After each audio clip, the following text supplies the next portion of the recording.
Apóstolos, capítulo de número 19. Atos dos Apóstolos, capítulo de número 19.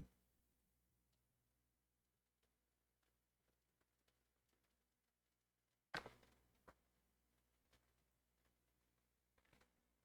partir do verso de número 1 até o verso de número 7.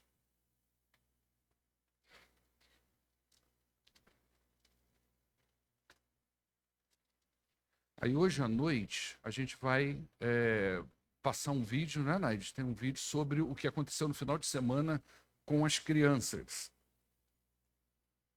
O culto de manhã é muito apertado, já são 10h25 já. Capítulo 19. Versos de 1 a 7. A palavra de Deus diz assim: enquanto Apolo estava em Corinto, Paulo, atravessando as regiões altas, chegou a Éfeso. Ali encontrou alguns discípulos e lhes perguntou: vocês receberam o Espírito Santo quando vocês creram? Eles responderam: não, nem sequer ouvimos que existe o Espírito Santo. Então, que batismo vocês receberam? Perguntou Paulo. O batismo de João, responderam eles. Disse então Paulo: o batismo de João foi um batismo de arrependimento. Ele dizia ao povo que cresce naquele que viria depois dele, isto é, em Jesus. Ouvindo isso, eles foram batizados no nome do Senhor Jesus. Quando Paulo lhes impôs as mãos, veio sobre eles o Espírito Santo e começaram a falar em línguas e a profetizar.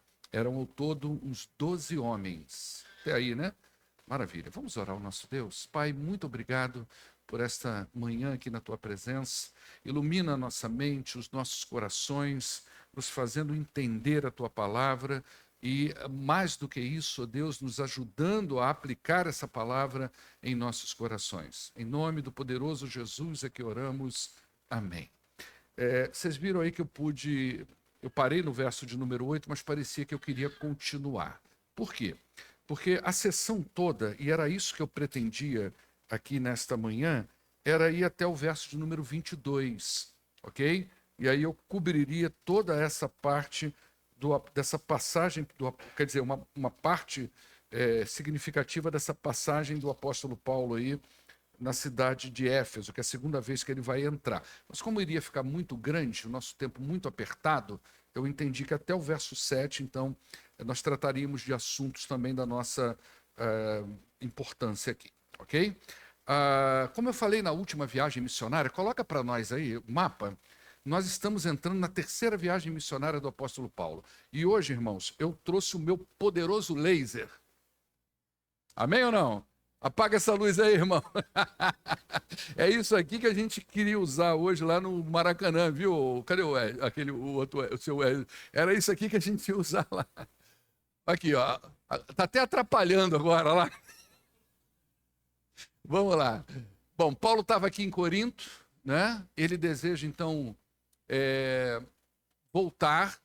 Ele quer passar por aqui. O objetivo de Paulo é chegar à igreja de Jerusalém. Lembra do voto que ele fez? Eu falei isso na semana passada. Tá? Ele dá uma passadinha aqui em Éfeso, mas não fica, isso foi tratado na vez passada, ele não fica em Éfeso. Éfeso está aqui, não está, irmãos?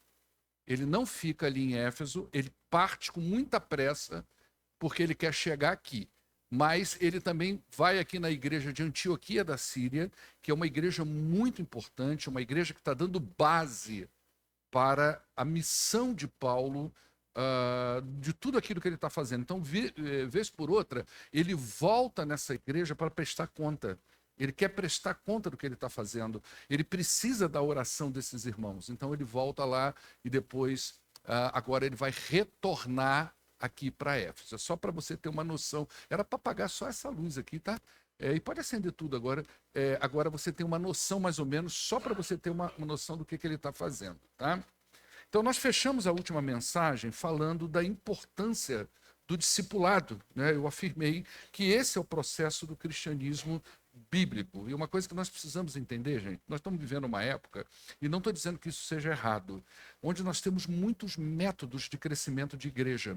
Isso é antigo, não é? Na década de 90, 80, 90, mas 90 para diante, nós tivemos aqui no Brasil uma enxurrada do método Igreja com Propósito. Muitas igrejas cresceram e vivem até hoje debaixo desse método. E foi bom para essas igrejas. Outras não.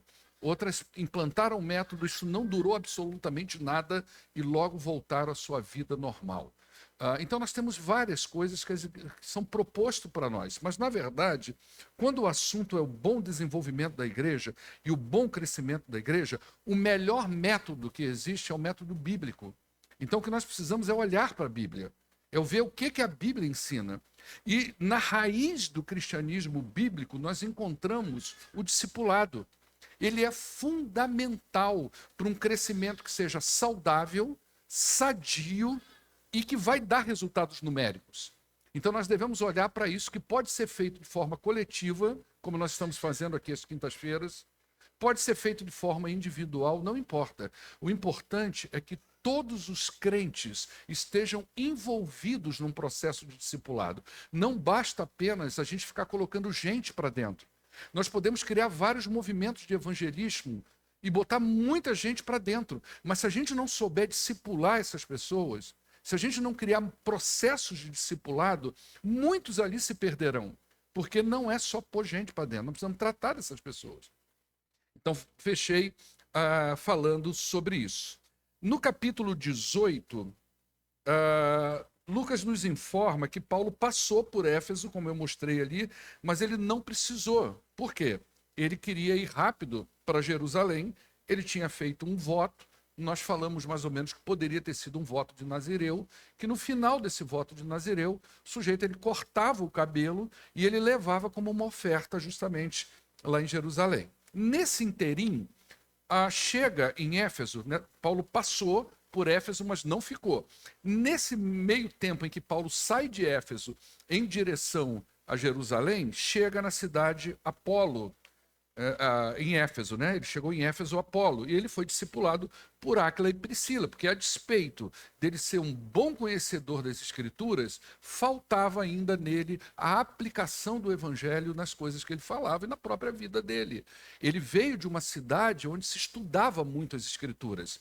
A Septuaginta foi traduzida ali naquele lugar, né, em Alexandria, da onde ele veio. Então, só que ele ainda estava preso a conceitos muito do Antigo Testamento. Ele conseguia fazer algumas associações, mas ele não entendia muito bem o Evangelho ainda. Então, a Priscila e Áquila viram esse irmão pregando, viram que ele era muito eloquente, pensaram, nós temos que chamar esse cara para junto. Chamaram eles para a casa deles e ali discipularam. Depois de Éfeso, Apolo viajou para a região da Acaia, mais precisamente para a cidade de Corinto. E aí nós vamos ouvir falar dele lá quando o apóstolo Paulo escreve a primeira carta aos Coríntios, e ele vai falar que a igreja está muito cheia de grupos, né? E um desses grupos eram pessoas que diziam que eram discípulos de Apolo. E aí Paulo diz aquela famosa frase, olha, eu plantei, Apolo regou, mas quem dá o crescimento é Cristo. É possível, gente, que Paulo e Apolo nem tenham se encontrado. É incrível a gente falar isso, né? A gente olha os textos bíblicos e a gente acha que todo mundo ali almoça na mesma mesa, que todo mundo lancha no mesmo lugar, que todos vão ao mesmo shopping. E não é bem assim que funciona. É possível que esses homens nem tenham se encontrado, porque eram trajetos diferentes, a pé, que demoravam muito tempo. Não tinha fotografia das pessoas, então conhecer uma pessoa assim, né? E não tinha WhatsApp, não tinha internet, não tinha GPS para mostrar quem está em qual lugar. Então é possível que essas pessoas, Paulo e Apolo, não tenham se cruzado efetivamente, sentado e conversado sobre o Evangelho, conhecido um ao outro, trocado experiências, mas o Espírito Santo, o que é que ele faz? Ele vai conduzindo todo o processo. Essa é a beleza da igreja. É o Espírito Santo de Deus conduzindo todo o processo da igreja, conectando pessoas, conectando funções, conectando ministérios, para que a igreja avance como um só corpo, Quando Paulo escreve, se não me engano, aos Efésios, no capítulo 4, não vou me lembrar exatamente, ele fala, olha gente, a minha oração é que todos tenham a mesma mente, o mesmo espírito, a mesma visão, ou seja, essa é a conexão da igreja. São pessoas aqui que possivelmente não se cruzaram, mas que o Espírito está conduzindo a sua igreja da mesma forma, não é? Depois que Apolo sai de Éfeso, né, Paulo chega então na cidade de Éfeso. Éfeso era uma cidade muito mística, a gente não vai falar muito dela aqui, porque a gente já falou quando a gente fez a exposição da carta. Era uma cidade muito mística e seus prováveis 200 mil habitantes eram envolvidos com muita idolatria, com muito misticismo e com muita magia. Então era uma cidade grega que era estratégia do ponto de vista de semear o evangelho, mas muito carregada na sua religiosidade. Em Éfeso havia um templo dedicado a deus Artemis. Esse templo da deusa Artemis, ele foi considerado uma das 7 maravilhas do mundo antigo. Então você consegue imaginar o comércio em volta desse templo? Vendendo miniaturas de templo? Vendendo miniaturas da deusa Artemis. Isso vai dar um problema para Paulo na semana que vem ou na outra, quando a gente avançar no capítulo 19. Você consegue imaginar, por exemplo, um movimento de padroeira do Brasil, as pessoas caminhando lá para Aparecida, o comércio que sustenta aquilo ali, é isso que Paulo vai encontrar agora na cidade de Éfeso, ok? Éfeso havia esse templo, então muitos turistas visitavam essa cidade por conta disso, né? E tinha ali uma manutenção financeira muito grande. Havia também em Éfeso um grande comércio metalúrgico que envolvia essas confecções desses artefatos, desses brindes, dessas lembrancinhas. Outro comércio que girava muito forte em torno da cidade de Éfeso era a venda de livros de magia, livros que ensinavam misticismo e que ensinavam a prática do ocultismo e da feitiçaria. Então era um ambiente realmente muito carregado. E quando Paulo voltou à cidade, Lucas fala que ele encontrou com alguns discípulos que ainda não tinham recebido o Espírito Santo. Gente, aqui a gente começa a ter problemas com o texto. Aqui começa a se dividir a coisa. Quando eu entrei no capítulo 8, se eu não me engano, foi no capítulo 8, se eu não estou enganado, foi em relação à descida do Espírito Santo pós-Pentecoste, eu expliquei detalhadamente as correntes que envolvem essa discussão de que se há uma só experiência que se envolve fé e a presença do Espírito na vida de uma pessoa, ou se a experiência é dupla. Não é? A pessoa crê e depois de um outro momento, a pessoa tem uma outra experiência e ela recebe o Espírito Santo. Não sei quantos aqui vão lembrar disso. Então eu não vou detalhar isso tudo de novo agora. Então você tem que ir lá no YouTube e puxar o texto, a mensagem lá. Tá? Lá eu detalhei, falei quem crê em quê, qual corrente vai para qual lado e por aí vai. Mas Paulo encontra aqui alguns discípulos que não haviam recebido o Espírito. E esse encontro é narrado aí dos versos 1 a 6. E é um texto importante. Nós vamos olhar para ele. Quando nós passamos pelo capítulo 8, eu falei disso, né? Como eu disse. A primeira questão do texto trata-se de seguinte: quem são esses discípulos? Ou o que significa discípulo? Discípulo no Novo Testamento normalmente se refere e é associada àquela pessoa que creu na mensagem de Cristo e passou a seguir Jesus. Essa é a ideia de discípulo. Ele é fiel a Jesus Cristo. Ele segue os ensinamentos do Senhor Jesus Cristo. Mas essas pessoas aqui parecem não conhecer os fatos que envolvem a vida e a obra de Jesus. E Lucas também não dá muitos detalhes sobre eles, mas Paulo os tratou inicialmente como possíveis discípulos de Jesus. Então Paulo encontrou aqueles homens e disse para eles, fez uma pergunta para eles: vocês receberam o Espírito Santo quando vocês creram? Imagina alguém perguntando isso para você. Você recebeu o Espírito Santo quando você creu? Quantos aqui receberam o Espírito Santo quando creram? Julião, amém? Amém. Olha aí. Tá certo? Quantos receberam o Espírito Santo quando creram? Vocês receberam, disse Paulo, né? Observe que Paulo associa aqui, olha que interessante, o recebimento do Espírito ao crer. Por isso ele pergunta desse jeito: quando você creu, você recebeu? Por que ele faz isso? Porque são coisas inseparáveis. Não tem como você separar a conversão do recebimento do Espírito.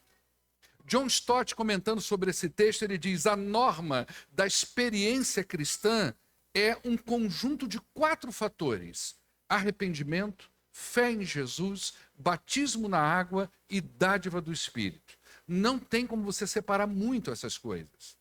Não existem 2 estágios quando o assunto é conversão e recebimento do Espírito. E Paulo parece entender assim. Então, a sua primeira pergunta diagnóstica visa associar o recebimento do Espírito à fé. Só assim é que a gente pode ver o sujeito como um discípulo de Jesus. Um discípulo de Jesus não é necessariamente aquela pessoa que professa a fé doutrinária cristã. Ok? O Brasil, ele tem um número de cristão absurdo, de pessoas que professam a fé cristã. Eu me lembro até hoje, quando eu procurava emprego na década de 80, eu tinha meus 16, 17 anos, e a norma lá no Rio de Janeiro era assim: você comprava jornal no domingo, hoje ninguém compra mais isso, né? E na quarta-feira nós íamos para os classificados, ali procurávamos emprego e marcava. No dia seguinte a gente botava o jornalzinho debaixo do braço e ia para aquele lugar, para aquele emprego. Muito desses empregos era uma grande falácia, não é? Você ia para um lugar, normalmente era empresa de plano de saúde, o cara dizia para você que você ia ser... Era uma função interna de produção, que eu me esqueci o nome, né? Era uma coisa interna e de produção, mas para que você entrasse naquela função, você tinha que vender um plano de saúde. Aí, se você vendesse 2, você já era promovido antes de entrar. Então, ele mostrava uma outra função.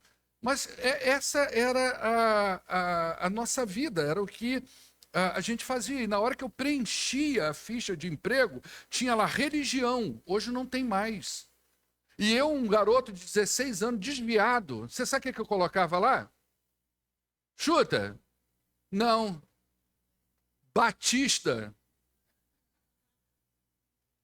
Eu colocava lá Batista, desviado, longe do Senhor. E essa é a população do Brasil. Mas discípulo é diferente.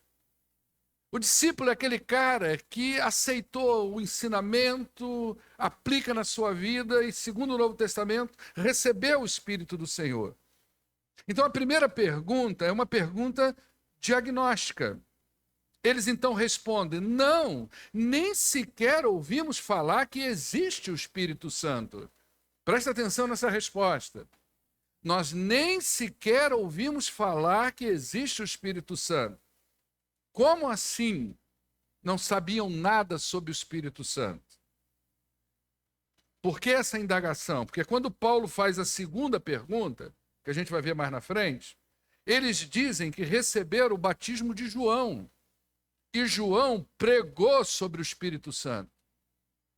Ou eles não estavam sabendo o que estavam falando, ou nós precisamos reinterpretar isso aqui, ou eles estavam lá no grupo que receberam o batismo de João, mas não entenderam nada que João falou. Ou eles estavam lá na igreja de João, João era o pastor da igreja, João pregou sobre o que era o batismo, apontou para a relação do batismo, eles foram batizados, mas não entenderam nada. Ou uma coisa ou outra. Não é? Mas a construção do texto sugere que eles não conheciam, na verdade, o movimento do Espírito depois da morte e ressurreição de Jesus. Então eram pessoas que ouviram, foram batizadas, mas não conheciam muito bem o movimento que o Espírito estava fazendo. Você imagina que Paulo está conversando com 12 pessoas e faz uma pergunta, presta atenção: vocês foram batizados e receberam o Espírito Santo quando creram? Não, a gente nem sabia que tinha Espírito. Então Paulo agora começou a ficar confuso, ok? Então ele faz uma segunda pergunta. Eu estou confuso agora. Vocês estão dizendo que são discípulos. É igual quando alguém chega para você e você pergunta: eu sou crente. É crente? Sou. Você faz o que na igreja? Não, não tem, eu vou lá os domingos, ou então nem tenho ido, mas como assim? Ou então você diz para a pessoa que você é servo, a pessoa pergunta a você serve aonde na igreja? Você serve no que exatamente? Aí começa a dar uma enrolação, você fica confuso. Aí de repente ela começa a sacar algumas coisas, né, de conversa, de coisas que ela faz, é um palavrão que ela solta, é um negócio que ela fala aqui, é um gosto que ela apresenta, você começa a ficar confuso. Então Paulo faz a segunda pergunta. Então que batismo vocês receberam? Qual foi o batismo de vocês? Se são discípulos, vocês foram batizados por quem? Que batismo foi esse? Onde vocês foram batizados? Então eles responderam: o batismo de João. Opa, já temos um ponto aqui de referência. A ficha agora cai para Paulo. Eles estavam presos no passado.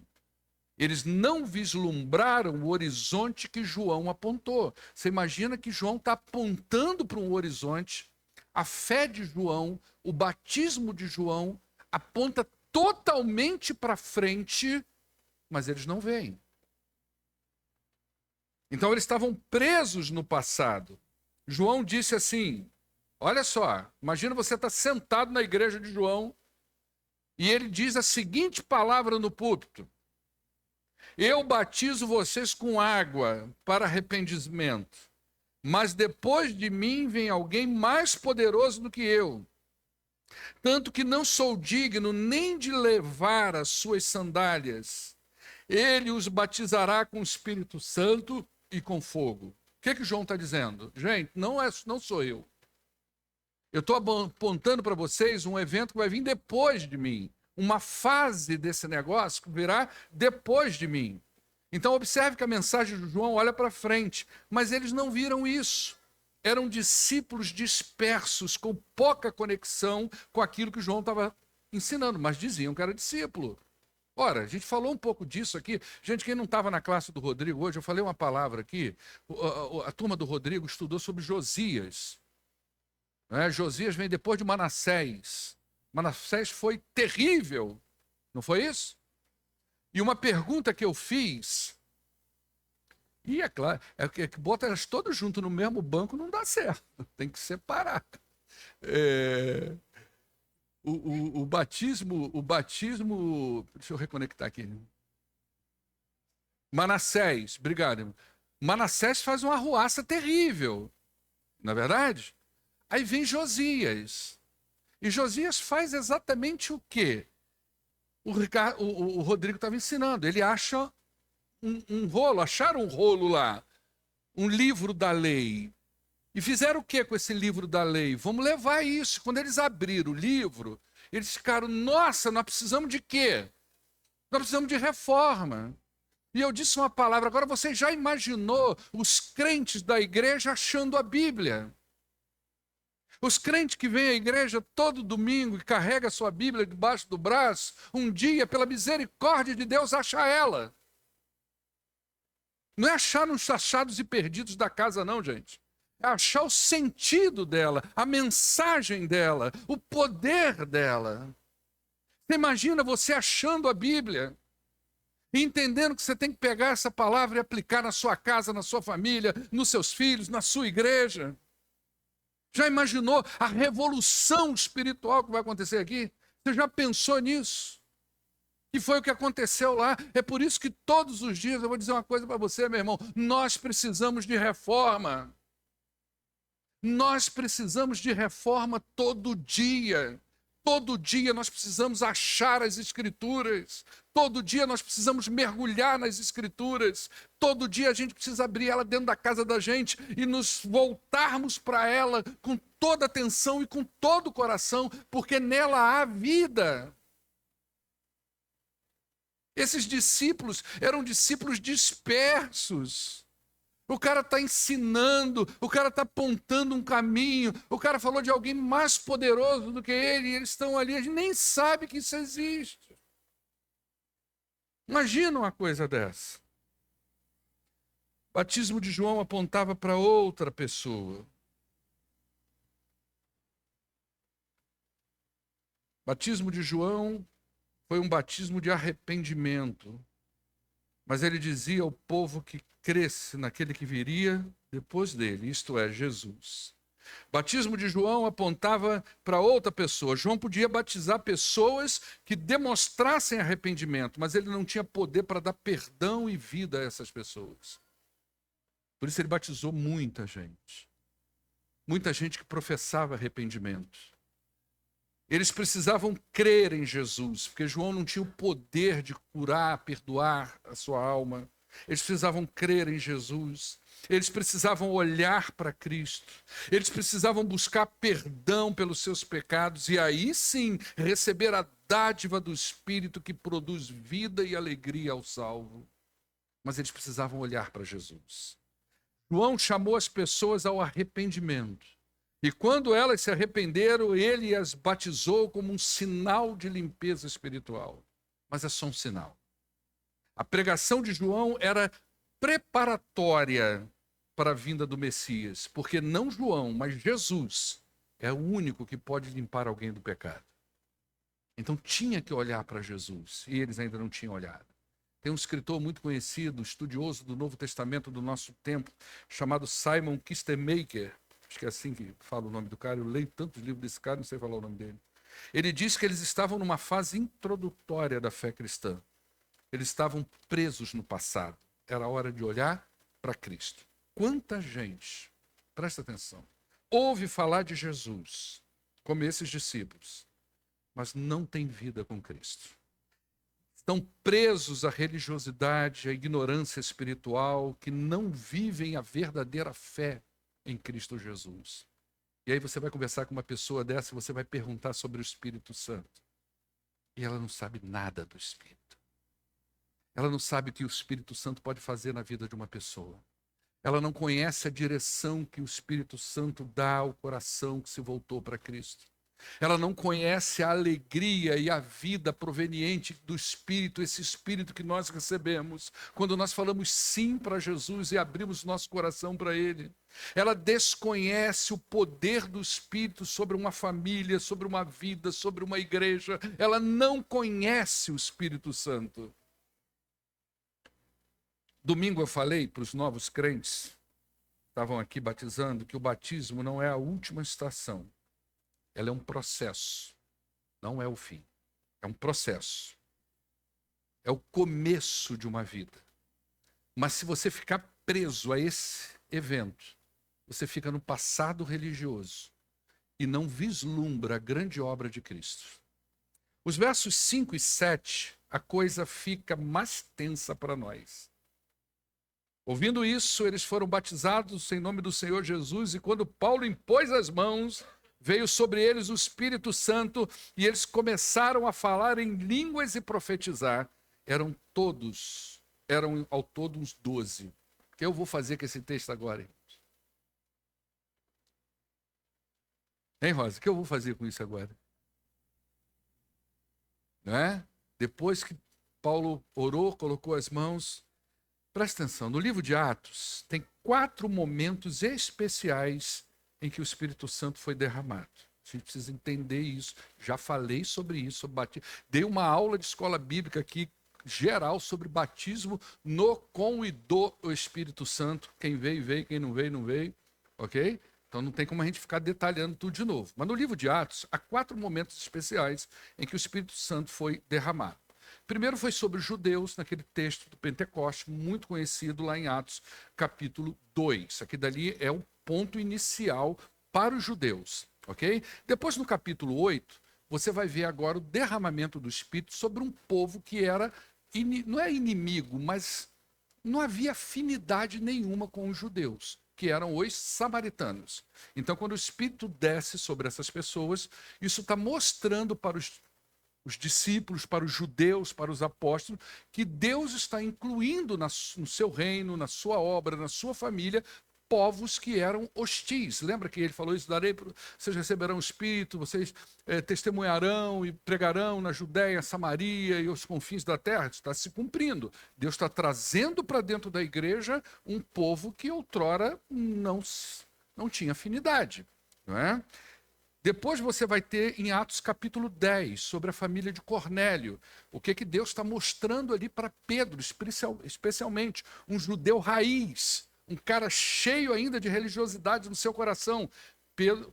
Deus está mostrando para Pedro, Pedro, olha só, vou aceitar esse cara que você considerava impuro.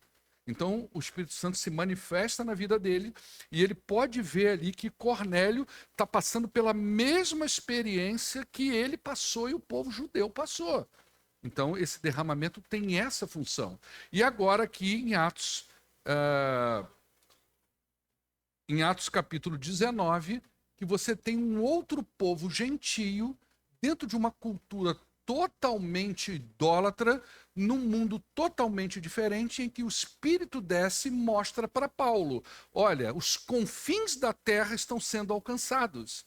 Então, essas manifestações secundárias, vamos chamar assim, do Espírito fora de Atos 2, são manifestações que vão dando provas de como a história da redenção está se cumprindo e mostrando para os discípulos e agora apóstolos de Cristo e aqueles que receberam, né, a própria igreja de Jesus daquela época, como Deus está aceitando essas pessoas. Depois você não vai ver mais. Tá certo? Então, essas manifestações secundárias, elas não são normas para a igreja, não são doutrina. Não quer dizer que se você não fala em línguas ou não tem um poder especial, significa que você não tem o Espírito Santo. Isso é uma aberração bíblica, uma afirmação dessa. Não é sobre isso. Ok? A fé e o recebimento do Espírito são coisas inseparáveis, mas isso aqui são provas visíveis para que a igreja da época pudesse entender que Deus estava agindo e que estava incluindo em sua família povos diferentes. E a melhor forma era uma manifestação dessa. Aprove o Espírito que fosse desse jeito aí, tá? Então, em todos esses casos, diz da inclusão de pessoas de todos os lugares no reino de Deus. Essas manifestações eram mais para os apóstolos do que para aqueles que estavam talvez vivendo o momento. Era um tipo de confirmação visível de que Deus estava permitindo pessoas dos mais diversos segmentos da época a entrarem na sua família. Então, preconceitos e paradigmas estavam sendo quebrados naquele momento. Eu quero concluir agora. Eu gostaria de fazer apenas algumas considerações sobre esse texto. Primeiro, batismo não é sinônimo de vida cristã. Ok? Batismo não é sinônimo de vida cristã. Obviamente que o batismo deve apresentar o que está no coração da pessoa. Então, as pessoas que foram batizadas aqui domingo passado, elas apresentaram aquilo que está no seu coração. E é isso que nós esperamos que seja verdade. Mas em muitos casos não é. Ok? O inferno vai estar cheio de gente batizada. Entenda isso. Porque batismo não salva uma pessoa. Ele não salva uma pessoa, mas o salvo, ele passa pelo batismo.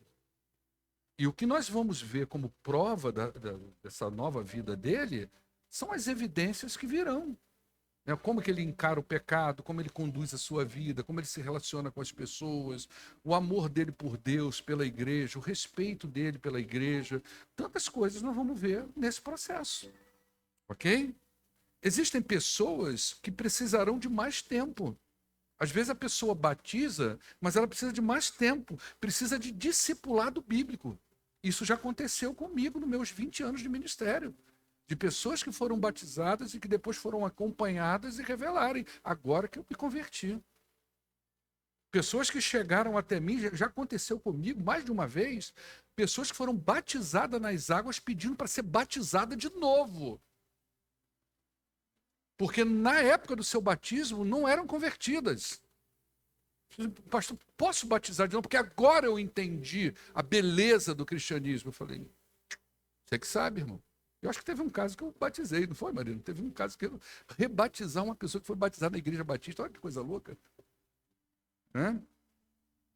É estranho, mas é verdade. Nossa cultura favorece muito essa crença em ritos como suficientes para a salvação. Isso é cultural, gente. Nós viemos de uma cultura que favorece isso. Aí por isso que igreja que faz assim, ó, traz o seu lencinho que eu vou orar, porque nós temos isso dentro da gente. Esse misticismo, essa religiosidade crer numa cruz sem ninguém, essa ideia de só pelo sangue é muito difícil para você. E para mim, para todos nós.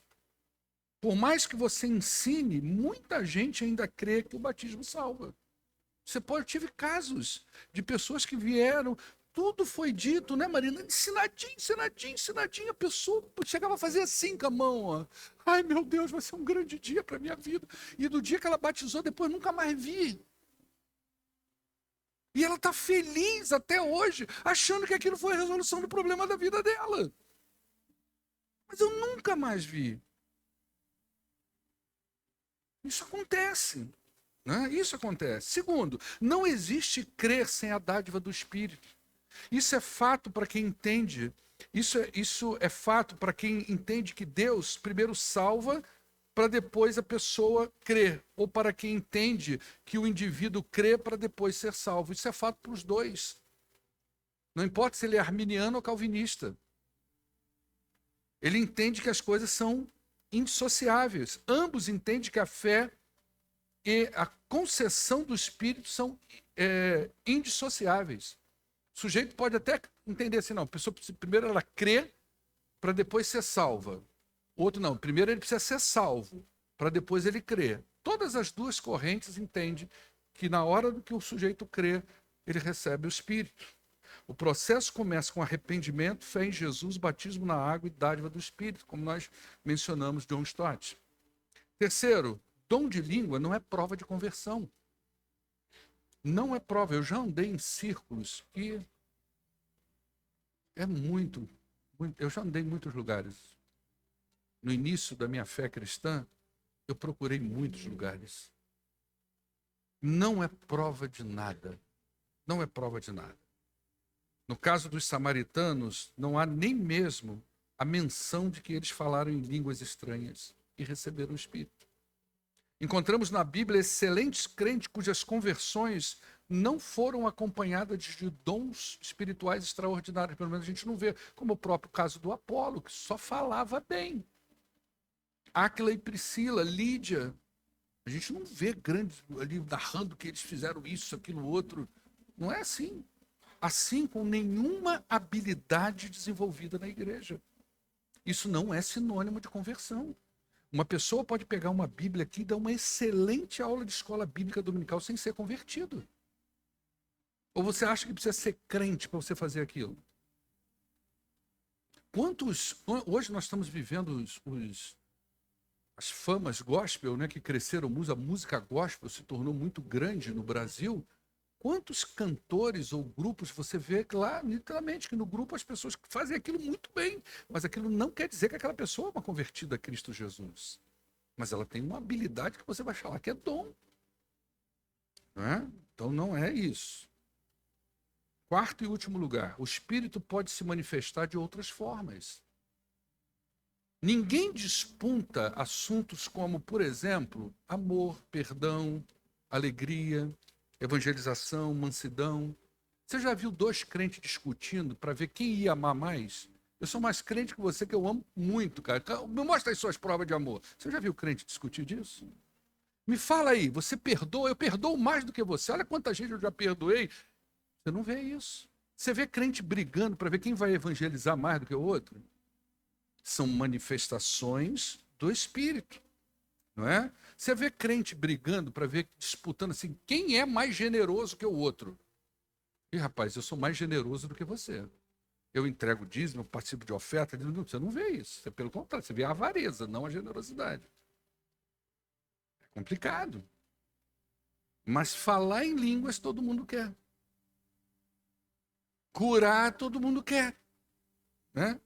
A evidência do Espírito, elas estão relatadas em Gálatas 5, 22. Qual que é, filho? Põe aí para nós. A gente já está acabando, tá? Falta só duas frases. A evidência do Espírito, qual que é? O fruto do Espírito, no singular, né, Rodrigo? O fruto do Espírito é amor, alegria, paz, paciência, amabilidade, bondade, fidelidade. Pula aí, filho. Mansidão, domínio próprio. Contra essas coisas, não há lei. Ok? O Espírito manifesta isso aí. Tá certo? Então, os ensinos de João apontavam para frente, para aquele que havia de vir. A fé de Paulo e a nossa aponta para trás, para aquele que já veio, Cristo Jesus, o autor e o consumador da nossa fé. Amém? Vamos ficar de pé e vamos orar o nosso Deus. Pai, muito obrigado por esta manhã. Eu louvo ao Senhor, ó Deus, e agradeço profundamente tudo que o Senhor nos tem dado e nos tem feito. Pai, aplica essa palavra aos nossos corações. Nós oramos agradecidos em nome de Jesus. Amém. Despede da pessoa que está do teu lado, deseja a paz de Jesus para ela. Que Deus abençoe sua vida.